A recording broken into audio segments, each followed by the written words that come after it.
అనే నేను శాసనం ద్వారా నిర్మితమైన భారత రాజ్యాంగం పట్ల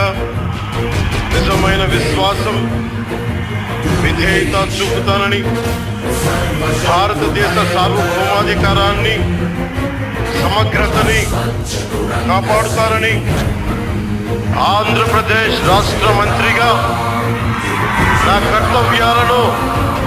శ్రద్ధతో, అంతఃకరణ శుద్ధితో నిర్వహిస్తానని,